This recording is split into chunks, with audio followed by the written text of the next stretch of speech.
তোমাক নতুন ক্লাসের শুভেচ্ছা। তোমরাগুলো সবাই মেট্রিক পাস করে আসছেন, আর প্রত্যেকটা মানুষের উচিত মেট্রিক পাস করা, কারণ চলাফেরা করে গেলে পড়াশোনা জানা লাগবে, এই জন্যে মেট্রিক পাস করা লাগবে। তাছাড়া কিন্তু কোনো বুদ্ধি নেই। একটা যদি মশলাও কিনবে যাস, তার গাতেও কিন্তু ইংলিশ দিয়ে লেখা আছে, এই জন্যে মেট্রিক পাস করা একেবারে জরুরি।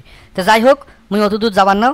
মুই আজকে যে বিষয় নিয়ে তোমার সাথে কথা কম, সেটা একটা মনোযোগ দিয়ে শোনেন, তোমার হয়তো কাজত লাগবে।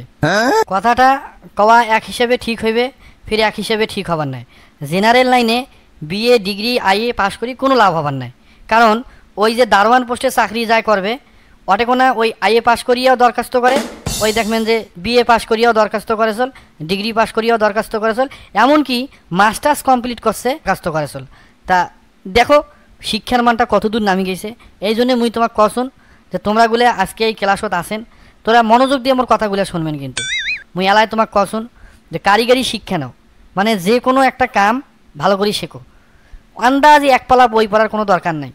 মুই কিন্তু কছুন যে কারিগরি একটা শিক্ষা অর্জন করো, তাহলে ভবিষ্যতে লাভ আছে। যে কোনো একটা কাম শেখে, যখন কাম করি খাওয়া যায়, নিজের পেট চলা যায়, পরিবেশ চলা যায়।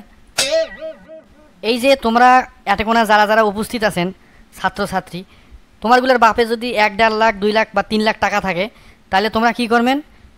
ড্রাইভিং শিখবেন, যে কোনো কাজের ওপর একটা দক্ষতা অর্জন করবেন, ফ্রিজের কাম শিখবেন, ইলেকট্রিক্যাল অ্যান্ড ইলেকট্রনিক্সের কাজ শিখবেন, বিভিন্ন সেলাইয়ের কাজ শিখবেন, রান্নাবান্নার ওপর কাজ শিখবেন, ভাষা শিখবেন। তাইলে কি হইবে?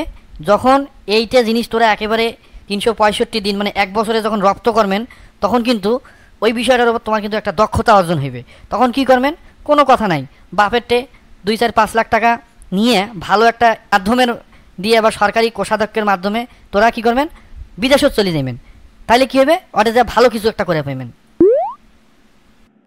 হ্যাঁ, এলা তোমার মাথাত অনেকেরই ঘুরঘুর করে চল যে 2-3 লাখ টাকা দিয়ে যদি বিদেশে যাওয়া লাগে, তো ওই টাকা হইলে তো আমরা দেশত করি খাবার পাই। হ্যাঁ, তোমরা যারা যারা বিদেশ যাবার নেন, তা আমরা এক কাম করে পারেন, আজকের থেকে অটোমোবাইল, মোবাইল সার্ভিসিং, ফ্রিজের কাজ, রেফ্রিজারেটর কাজ, এসির কাজ, এয়ার কন্ডিশন যেটা কয় আর কি, এগুলো কাজ ভালো করে শিখতে পারেন। শিখিয়ে ওই 2-3 লাখ টাকা দিয়ে একটা দোকান দিয়ে বসনেন, নিজেও খাটনেন, তারপরে 2-4টে স্যাংরা ব্যাংরা বা 2-3টা লোককে খাটাই নেন। আস্তে আস্তে কাজ যখন ভালোভাবে জানবেন, তখন দেখবেন যে ওটে অগন্তি টাকা জমি জমা আছে বাপের 2-4 বিঘা। 1 বিঘা জমির ওপর একটা বড় খামার দাও, গরুর খামার, মাছের খামার, মুরগির খামার, হাঁসের খামার, খামার দিয়ে কিন্তু অনেক ইনকাম করা যায়। কিন্তু এই খামারগুলো দেওয়ার আগত অবশ্যই প্রশিক্ষণ নেওয়া লাগবে ভালো দক্ষ লোকের কাছ থাকিয়ে।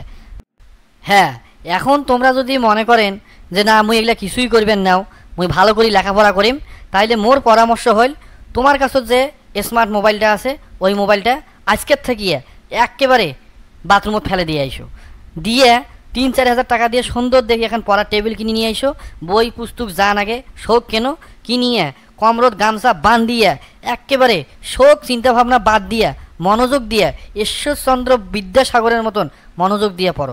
একে পৃষ্ঠা থেকে শুরু করিয়া একে কয় লাইনে কোনটা কী আছে শোক ঝরঝরা ফকফকা করে মুখস্থ করো, বিষয়গুলো বোঝার চেষ্টা করো, তাহলে দেখবেন যে ভালো কিছু করে পেয়েছেন। মানে পড়াশুনে যে করবেন একেবারে সুন্দর করি রপ্ত করবেন, একেবারে সুন্দর করিয়া অর্জন করবেন। যে কোনো প্রশ্ন আসুক তখন সারা উত্তর দিবার পারেন একেবারে এক ঝকঝকা করিয়া। মোর কথা বুঝছেন কি? হ্যাঁ, আর যদি তোমরা পড়াশোনা করেন তাহলে ভালো করে পড়াশোনা করা লাগবে। যখন বড় মাপের উকিল হবার পান, বড় মাপের ডাক্তার হবার পান, বড় মাপের ইঞ্জিনিয়ার হবার পারেন।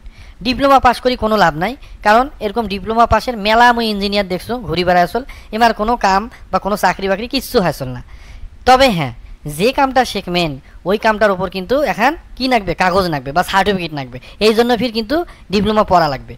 তাই বলিয়া ওই নামি দামি কলেজত ভর্তি হওয়ার দরকার নাই। সরকারি বেসরকারি যে কোনো কলেজত ভর্তি হওয়া, যে কামটা তোরা শিখছেন সেই কামটার উপর একটা কি করবেন? সার্টিফিকেট নেবেন। কারণ কখন কোনটে কোন জায়গাত কাগজ লাগবে এটা কিন্তু বলা মুশকিল। হাতের যেমন এপিট আছে ওপিটও আছে, কওয়া তো যায় না, হাতিরও পাওয়া পেছলে। এই জন্যে যে কামটা শিখবেন সেইটার উপর একটা কি কাগজ লাগবে, সরকারি হোক আর বেসরকারি হোক। এ দেশত ওই ডিপ্লোমা পাশের চেয়ে একটা রাজমিস্ত্রির দাম অনেক বেশি। মানুষ যাতে তোকে মূর্খ কবার না পায়, এই জন্য তোকে একটা কলেজত ভর্তি হ্যাঁ সার্টিফিকেট নেওয়া লাগবে। আর হ্যাঁ, যদি তোমরা আর্মি বিডিআর এগুলো হবার চান, পুলিশ, তাহলে কি করবেন? যদি লম্বা চৌড়া হন তাহলে দাঁড়া দেবেন, যদি হয়ে গেল তাহলে আলহামদুলিল্লাহ, খুবই ভালো। কারণ এরা হচ্ছে আমার দেশের সম্পদ, দেশ রক্ষা করে, জনগণের বন্ধু, জনগণের উপকার করে। ভালো মন্দ দুইটাই থাকবে, কিন্তু যদি তোরা বলে লম্বা চৌড়া ফিটনেস ভালো হয় তা এগুলা তো তোরা ট্রাই করে আর পারিস। এই যে মুই আজকে জেনারেল লাইনে পড়াশোনা করছো করিয়া মুই কিছুই করে পাশুন না। মোর একটা বন্ধু আছে, একটা নয় অনেকগুলা বন্ধু আছে, ওরা অনেকে ডিপ্লোমা কমপ্লিট করছে, ওরাও কোনো চাকরি পাইছিল না। এই যে জেনারেল লাইনে যে মুই পড়ছু কি কইম আর, মুই যদি কম আজকে তো আমাকে পাগলা কইমেন। আরে মালিক চাকরির জন্যে মাস্টার্স পাস করিয়াও অ্যাপ্লিকেশন করে, আই পাস করিয়াও অ্যাপ্লিকেশন করে। চিন্তা করি দেখো, ওমরাও দরখাস্ত ফেলা আসল মালিক চাকরির জন্যে, মুইও ফেলা আসুন, কোনো মান থাকিল। আজকে যে বন্ধুটা মোর লেখাপড়া বাদ দিয়ে মেট্রিক পাস করিয়ে রাজমিস্ত্রি কাম করছে বা ব্যবসা বাণিজ্যের সাথে জড়িত হয়েছে, তারা আজকে কোটি কোটি টাকার মালিক। এই জন্য মুই কহসুন যে তোমরা ভালো করিয়া কাম শেখো, কাম শিখিয়া নিজের পরিবার চলান, দেখবেন যে আজ থেকে 10 বছর পর তোরা অনেক টাকার মালিক হয়েছেন। আর যদি বিশ্বাস না হয় তা মুখ দেখো, ভিডিওটা শেয়ার করি থন, আজ থেকে 10 বছর পর দেখবেন যে বন্ধুটা তোমার কাম শিখছে ওই অনেক বড় লোক হয়েছে, অনেক টাকার। তা যাই হোক, সবাই ভালো থাকেন, যে কোনো বিষয়ের উপর ভালোভাবে দক্ষতা অর্জন করবেন, হাতের কাজ শিখবেন, তাইলে কোনো দিনও তোমার লস হবার নাই। যদি চাকরি বাকরি নাও হয় তোমরা ওই কাজটা করিয়া নিজের সংসার নিজের পেট চলার হইবেন। তা সবাই ভালো থাকেন, সুস্থ থাকেন, মনোযোগ দিয়ে পড়াশোনা করেন, আর যে কামটাই করেন না কেন মনোযোগ দিয়ে করেন, দক্ষতার সাথে কাজটা করেন, ভালোভাবে দক্ষতা অর্জন করেন।